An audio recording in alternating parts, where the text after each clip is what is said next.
This channel does not promote any violent, harmful, or illegal activities. All content provided by this channel is meant for an educational purpose only.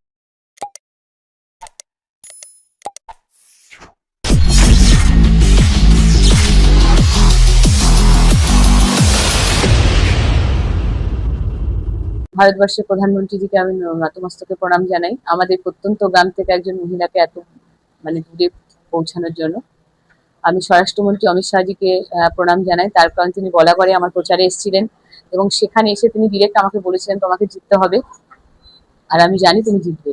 আমার অত্যন্ত ভালো লেগেছিল এই কথাটা, যে সত্যি আমি ওনাদের কাছে কৃতজ্ঞ, ওনারা আমাকে এত বড় দায়িত্ব দিয়েছেন। আমি বাংলার মুখ্যমন্ত্রী সম্মানীয় শুভেন্দুদার কাছে আমি কৃতজ্ঞ যে শুভেন্দুদা আমাকে এত বড় ভরসা করে তার মন্ত্রিসভায় দায়িত্ব দিয়েছেন, গুরুত্ব দিয়েছেন। আমার খুব ভালো লাগছে। আমাদের সভাপতি সম্মানীয় সভাপতি গৌতম দাও আছেন, তিনিও আমার উপরে ভরসা করেন। আর ওই যে বললেন কথাটা, আপনি বারবারই বলেন যে আমাদের বলা হয় ঝামেলা, পরিবারে ঝামেলা।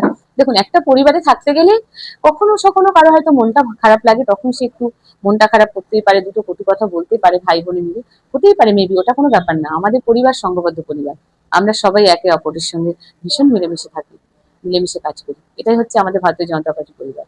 শ্যামাপ্রসাদ মুখার্জির মাটি বলা হয়, সেখান থেকে একটা আশা রয়েছে এখানকার মানুষদের, যে রাষ্ট্রবাদী সরকার এসছে সেখান থেকে আপনি মন্ত্রিত্ব পেয়েছেন, সেই মাটি কিভাবে প্রথম কাজ কি হবে?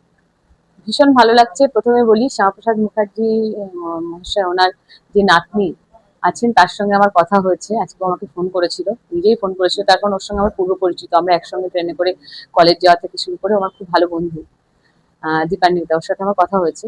ও নিজেই ফোন করেছিল, আমাকে কংগ্রাচুলেট করেছে। আর ওই মাটিতে সত্যি আমি গর্বিত। বাংলার বাঘ আশুতোষ মুখার্জি, যার মাটি হচ্ছে গলাঘরের মাটি, সেখান থেকে একটা মাটির মেয়েকে এই জায়গায় পৌঁছানো, আমি সত্যি কৃতজ্ঞ বলাগড়বাসীর কাছে। বলাগড়ের প্রতিটি মানুষকে আমি নতমস্তকে প্রণাম জানাই এবং যথাযোগ্য সম্মান জানাই। লড়াইটা কোন জায়গায় কঠিন ছিল বলে মনে হয়? এখন তো আরো বেশি বড় কঠিন লড়াই, সারা বঙ্গ জুড়ে মন্ত্রী সঙ্গে বিধায়িকা। দেখুন, এটা লড়াই বলে আমার মনে হয়নি, তার কারণ আমরা জানি যে ভারতীয় জনতা পার্টির মুখ হচ্ছে মোদিজি। তো মোদিজিকে দেখে মানুষ ভোট দেবে, এটাই স্বাভাবিক। আর লড়াই নিশ্চয়ই, দেখুন, বিরোধী আমরা ছিলাম, আমার এগেনস্টে দাঁড়িয়েছিল, আপনারা জানেন, সভাধিপতি বলে কথা, পুলিশ প্রশাসন তাদের হাতে। থানাতে 4 তারিখের আগে অব্দি একজন পুলিশ আধিকারিক সে দাঁড়িয়ে বসে আমাকে নিয়ে গালাগালি করছে, বাজে কথা বলেছে। আজকে যে ক্ষমতার অলিন্দে আমরা চলে এসেছি, তখন তারা আবার পাল্টে গেছে। এটাই মেরুকরণ, সত্যি কথা বলতে এটা ওরা করবে। তো এগুলো নিয়ে আমরা কিছু ভাবি না যে ওরা তো এরকম করেছে, ওটা কোনো ব্যাপার না, ওটা কোনো ম্যাটার না।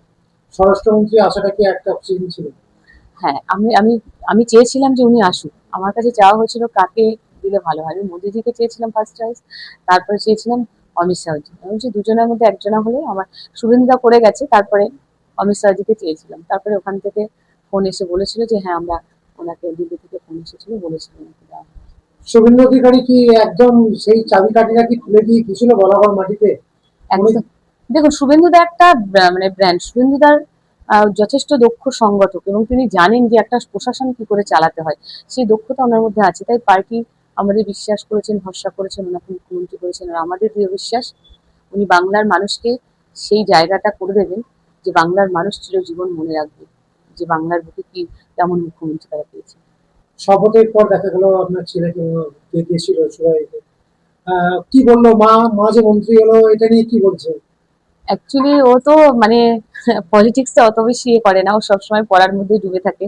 আজকেও যেমন এসে মিডিয়া আমার সঙ্গে কথা বলছে, ও পড়তে বসে পড়েছে। ও অ্যাকচুয়ালি পড়াটাকেও বেশি প্রায়োরিটি দেয়। আজকে ওকে বলা চলে একটু এ করে নিয়ে গেলাম, যেহেতু স্কুল ছুটি, বললাম চল চল, গেছে, ওর ভালো লেগেছে।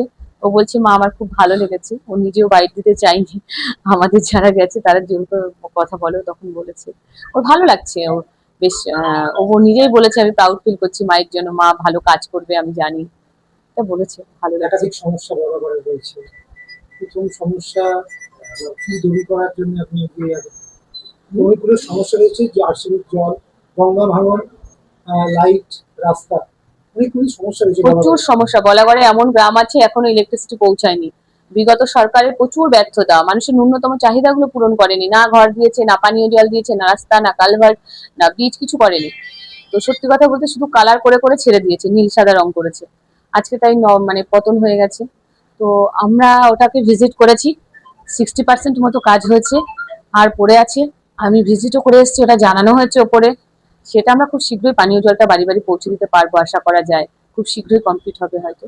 আর ভাঙন যেটা আছে ওটাও আমাদের কমপ্লিট সব, এখন ওটাও একটা স্যাংশনের মুখে আছে, ওটাও হবে। এগুলো সমস্যাগুলো যেগুলো আছে এগুলো আমরা করতে পারবো আশা করি। এখন দেখা যাক, সময় বলবে, মুখে নয় কাজে করে দেখাতে হবে। পরিযায়ী শ্রমিকরা অনেক বাইরে যায়, শিল্প গড়ার আগ্রহ দেখিয়েছে, বেকার যুবকরা আস্থা দেখিয়েছে এই সরকারের প্রতি, তাদের জন্য কি চিন্তা ভাবনা? আমি এখান থেকে বার্তা দিতেছি, আমার পেজেও অনেকে কমেন্ট করেছে যে আমরা পরিযায়ী শ্রমিকের বাইরে যাই। আমি বলবো, শ্রমিকদা বলেছেন আমাদের সম্মানীয় সভাপতি, আর একটা বছর কষ্ট করতে হবে। আর আমরা আশা করি এই পোর্টের আমাদের খুব তাড়াতাড়ি প্রবলেম সলভ হয়ে যাবে। কাজ চলছে, 900 একর জমি নিয়ে বলাগড় বিধানসভার শ্রীপুর বলাগড়ে, ওখানে সিএসসি ঘাটের ওখানে এই প্রজেক্টটা হচ্ছে, অনেক বড় প্রজেক্ট। এখানে প্রচুর ছেলেদের কর্মসংস্থান হবে, কাউকে পরিযায়ী হয়ে বাইরে যেতে হবে না। আশা করি বলাগড় ছেলেরা বলাগড়ে থাকবে, ছেলেরা হুগলিতেই থাকবে।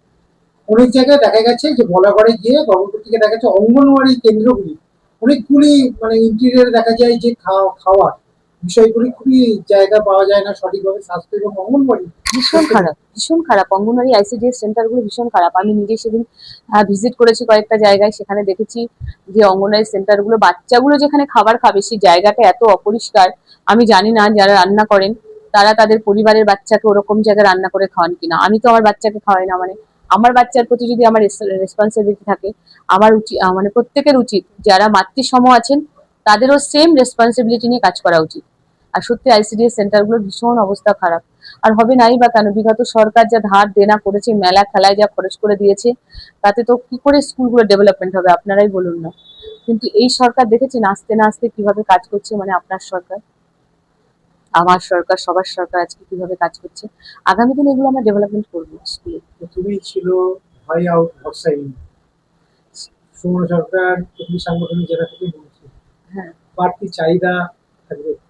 হ্যাঁ, নিশ্চয়ই চাহিদা তো থাকবে, ওটা ভয় আউট তো অলরেডি হয়ে গেছে বলাগড়ে। আপনারা জানেন বলাগড় কিরকম দুর্নীতির আঁকড়া, তার সন্ত্রাসের আঁকড়া। এই নির্বাচন মিটলে এর বাড়ি ভাঙছে, ওর বাড়ি ভাঙছে। আমরা কিন্তু সেখান থেকে শান্তির বাতাবরণ দিয়েছি, যে আমরা অশান্তি চাই না, আমরা শান্তি চাই।